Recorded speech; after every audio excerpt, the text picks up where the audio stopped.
Karmatempa, bienvenido. Gracias, Karmatempa. Espera que no lo tenemos muy bien ensayado. Yo Karmatempa, tú Lucas mucho Burgueño, gusto. ¿vale? ¿Yo ser quién? Yo ser Karmatempa. Bienvenido. Muchas gracias, Lucas. Me alegro mucho de que estés aquí. Gracias. Muy bien. Pues vamos a empezar por una pregunta que yo tengo como una respuesta, ¿no? Una intuición, pero ¿qué tipo de niño era Karmatempa? ¿Tienes tu respuesta para Sí, mi porque yo pregunta? intuyo que no era un niño corriente. Era un niño corriente de corriente 220 voltios. ¿Qué me acuerdo de mí? No sé cómo era, te puedo decir lo que me acuerdo. No fui un niño infeliz. Tampoco recuerdo haber sido un niño pletóricamente feliz. Creo que fui como un niño serio. ¿Niño serio? Un niño serio, Ajá. sí. Y muy abocado al hacer, al responder tal vez a las expectativas. Ujú. No tengo recuerdos de muy pequeño, no me acuerdo jugando mucho con amigos. Sí me acuerdo entre libros, cuadernos, notas, lápices. Me acuerdo muy bien de mis padres, tuve unos padres fantásticos, tuve una madre y un padre extraordinarios. Con ellos sí, he tenido un entorno muy cariñoso y muy afectivo. Ok. ¿Y qué preguntas se hacía ese niño?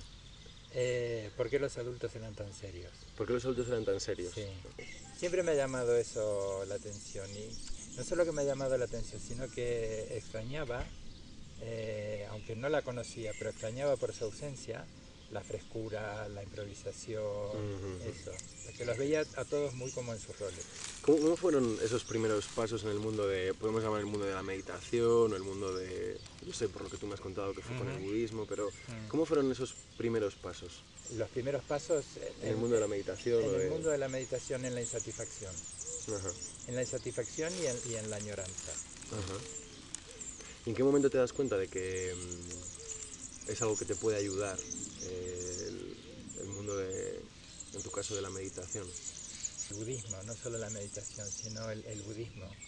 Era una gran herramienta cuando cambié de país en el 2002, producto de la crisis en Argentina, que sabemos hacerla así muy bien. Si hay algo que sabemos hacer los argentinos son las crisis. Expertos en crisis. De hecho, disculpadme, pero vosotros los españoles nos habéis copiado esta crisis. Sí, bueno, lo intentamos. No, saldrá bastante parecido. El hecho de cambiar de país, la incertidumbre, no conocer a nadie, saber que has venido con un billete de turista y ya te vas a quedar, así que falta poco tiempo para que pases a ser indocumentado con lo expuesto, que eso te hace sentir, con poco dinero y que no sabes qué es lo que va a pasar media hora después. Y entonces ahí ves, ahí yo experimenté cómo me había aportado el budismo y la meditación, que era, si ahora hace poco, en aquel momento, cero y menos experiencia aún, ¿no? Mi recorrido era muy poco hasta ese momento. De dar entereza, de poder observar lo que te está sucediendo, de poder gestionarte emocionalmente. La misma situación te lleva, cuando tienes que sobrevivir, y además es justo también que lo diga, que esta condición de inmigrante no son las condiciones dramáticas de inmigración que a veces tanto nos desgarran el corazón, pero aún así tú lo vives con una enorme incertidumbre. Entonces eso, pues el hecho de decir, mira, aquí estoy aplicando o me estoy valiendo para gestionar esta situación que es como una pequeña muerte. Todo lo que conoces quedas atrás, estás en un sitio en el que no tienes ninguna referencia y todo está por escribirse. Okay. Pero también esa fase a veces como que he observado en mí, yo observo en colegas de fase de luna de miel con la enseñanza o con lo que se está descubriendo, pero luego hay siempre un momento en el que algún mito se cae estrepitosamente o algún dios, yo digo que un dios se muere, ¿no?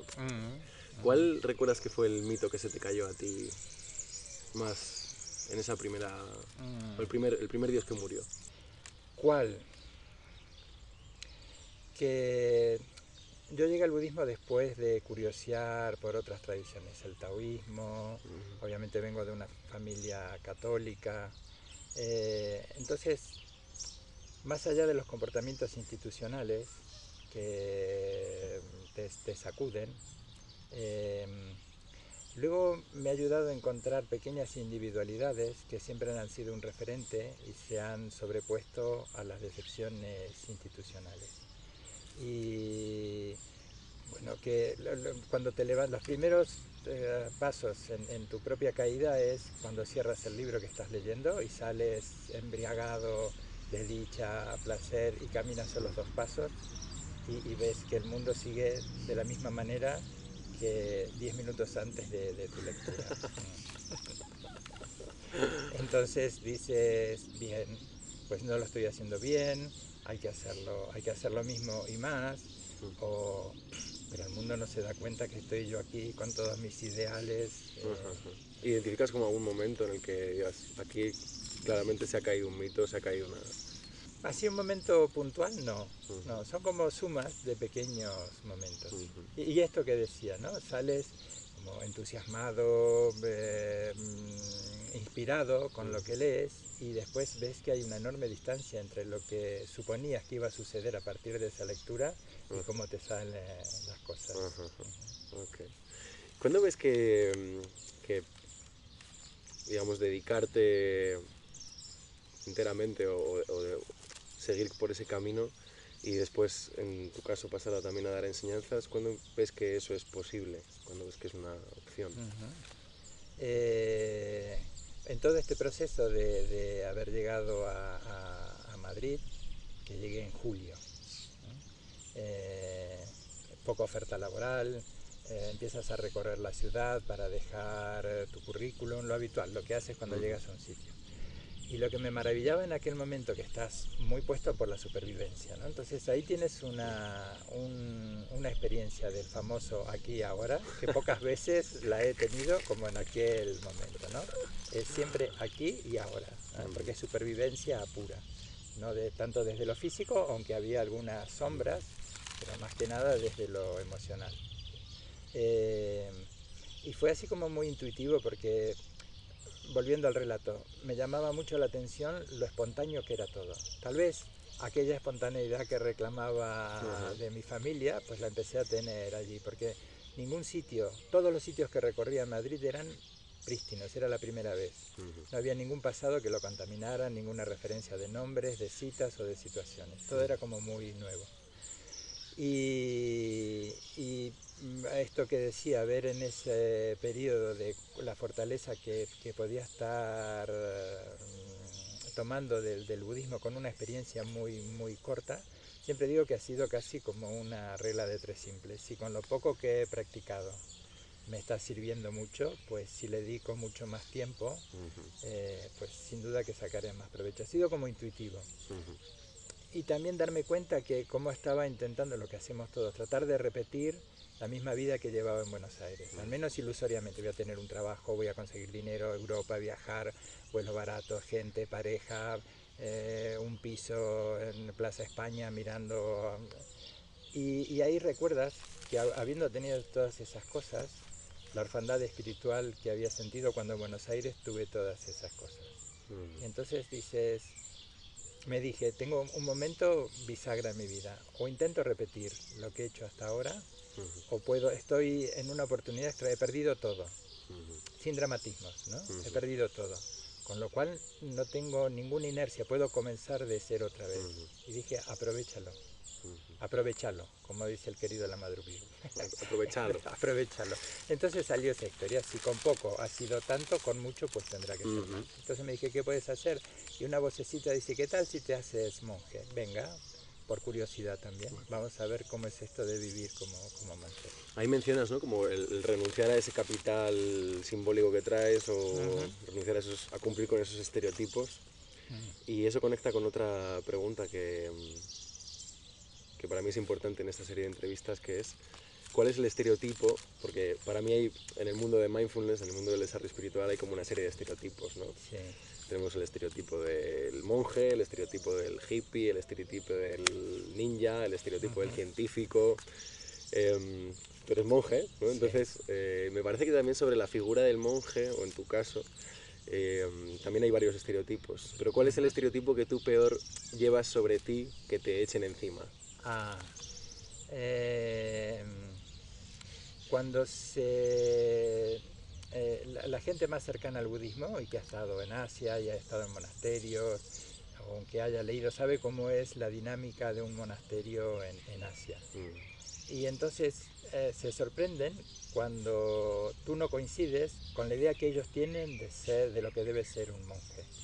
Que a veces ya empiezo a ser como más franco y cuando de una manera sutil me lo reclama, digo, pues muy bien, cuando tú seas monje podrás hacerlo de esa manera. Ahora yo soy mi monasterio y mi abad y voy haciendo mi monacato pues de la mejor manera que puedo y no tengo la necesidad, porque son ámbitos distintos, el estar en Asia y el Pero ¿y estar cuál en dirías Europa. que ese estereotipo qué implicaciones tiene para ti? Que no las compras, que dices, yo por el estereotipo o por esta parte del estereotipo no paso. Que puedes identificar claramente que se puede estar esperando X cosa de ti, desde ese estereotipo sobre ti, y que dices, esto yo no lo quiero.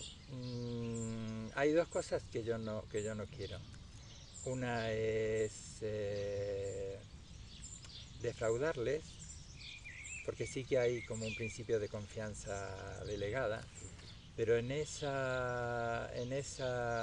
compromiso de no defraudar quiero ser espontáneo y quedar a gusto conmigo. Y si luego los demás se defraudan, estar yo tranquilo que no he contribuido a ese sentimiento de fraude. Por eso cuando a veces se sorprenden, bueno, no te has levantado a las 4 de la mañana. No, y hay días que me levanto a las 8 de la mañana. Pero tampoco ser monje no es esto de levantarse a las 4 de la mañana. En un contexto sí, porque además cuando se sorprende que no te levantas a las 4, no dicen que todo el mundo en un monasterio a las 8 de la noche o a las 9 ya se han ido a dormir. Entonces, esas un poco son las cosas. Y lo otro que no compro es esta idea de que tienes que ser como con un estado de ánimo constante, superado, y que no te visitan tus sombras, tus contradicciones, ¿no? De que eres como un ser ya superado y al margen de toda contaminación mundana. Bueno, llegamos a la parte más pastelosa de la entrevista, pero es una pregunta para Venga. mí obligada, ¿no? Dentro de todo el pastel que lleva la palabra amor. Pero para mí es algo que es fundacional tanto en la psicoterapia como en las formaciones de mindfulness o cualquier tipo de enseñanza que esté relacionado con estar más presente en este mundo de una forma cálida con los demás. ¿Qué es para ti el amor? Es eso que está antes de yo soy. Todos tenemos como propósito muy íntimo el amar y el ser amados. Y algunos no hemos elegido la manera y otros elegimos la manera. Cuando yo he elegido esta manera, lo que yo he elegido es una manera de amar. Y esta manera que he elegido es una manera que intenta observar y modificar aquellos impedimentos que me han llevado a laberintos pasionales en los que no he podido amar, en lo que he creído que he estado amando pero que no he podido amar.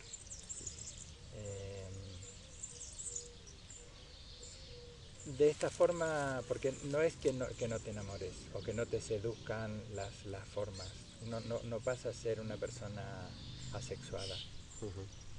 O sea, esa experiencia del deseo está ahí, La la experiencia atracción. del deseo sigue estando, de la atracción sigue estando. Claro que me he enamorado y me he sentido, no sé si enamorado, pero sí que me he sentido atraído en estos años por otras personas. Entonces allí está el punto de voy a incluir esta atracción que de concretarse tal vez podría ir generando una relación amorosa que se van construyendo. El amor a simple vista es un invento de Hollywood. Y tratas de incluir esa atracción en eso que está antes de yo me siento atraído por esta persona. Porque esa atracción implica un condicionamiento y no hay un fluir de un amor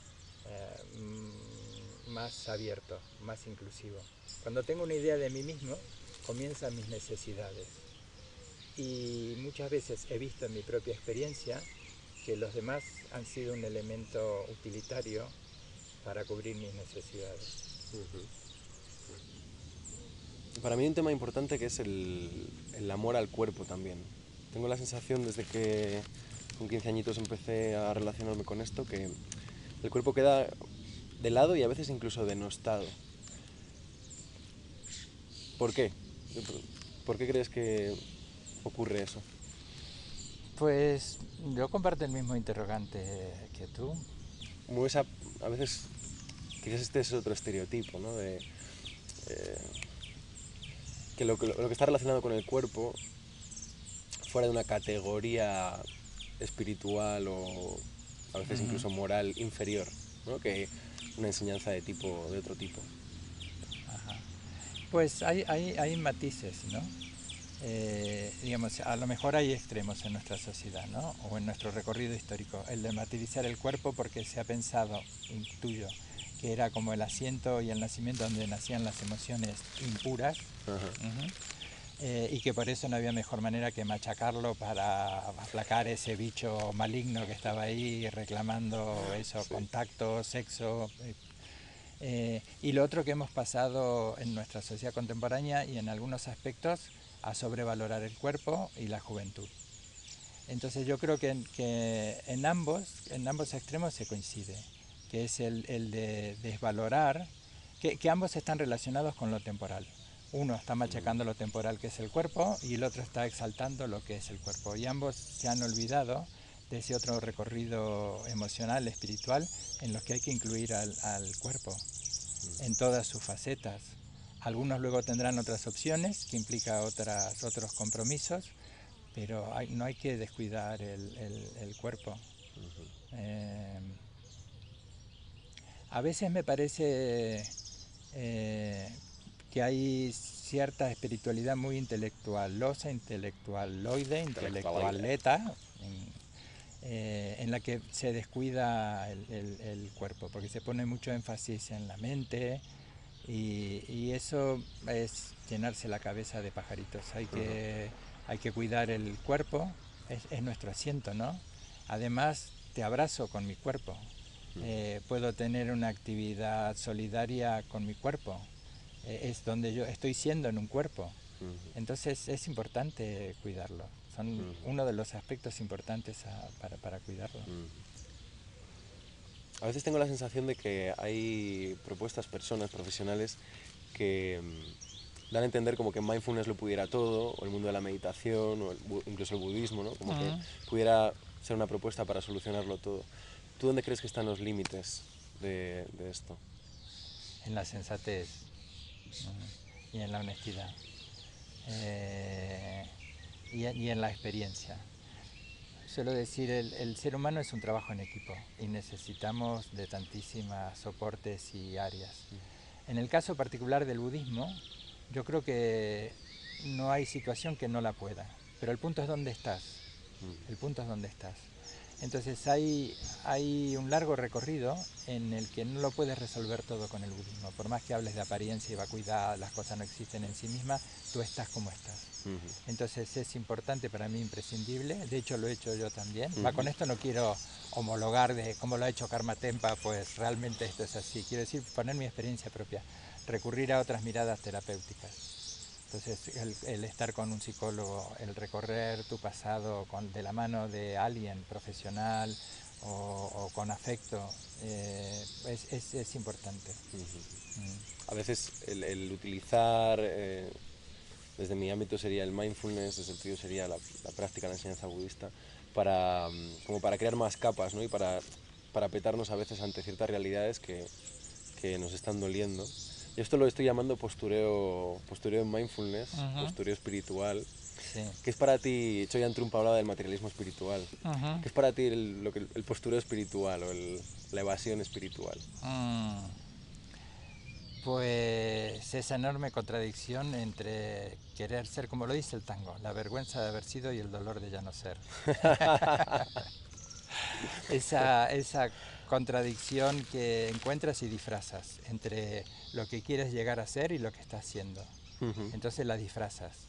Y es nocivo, porque en ese disfraz te agredes mucho a ti mismo, porque vuelves otra vez a maltratar, no lo estás haciendo bien, no es suficiente, Y, Sí. empieza, y después hay otra variante, que siendo yo más irrespetuoso, irreverente y no tan directo como Choyan Trungpa, hablo de los chupachacras. Los chupachakras, sí, Sí. sí. Hemos hablado mucho de los chupachakras. Sí, sí. Sí. Esa historia, las energías, pura fantasía y pirotecnia espiritual. Eres como muy vehemente a veces, ¿no? Cuando se plantea una pregunta chupa. Esto se me está ocurriendo ahora, Sí. pero yo a veces estoy viéndote en cursos o cuando hemos hablado juntos y cuando empiezo a ver que revolotea una pregunta un poco chupachacra, digo, aquí va a venir Karma Tempa con el machete y va... Sí. Que luego esto te ha pasado factura, porque en algunos foros decían que eras muy severo, que eras muy... Sí. Bueno, sí. factura, no sé, todo. Sí, sí. Pero, ¿cómo ves eso? Pues las menos de las veces, 3 dedos creo que me sobran. Ha sido oportuno, de ser vehemente, directo, por lo impactante. Y rescatar a alguien no fue pensado, ¿sí? Pero luego he visto que ha sido oportuno. Y el altísimo porcentaje restante he sido torpe. Por no quedarme en eso, en ese amor que está antes del yo.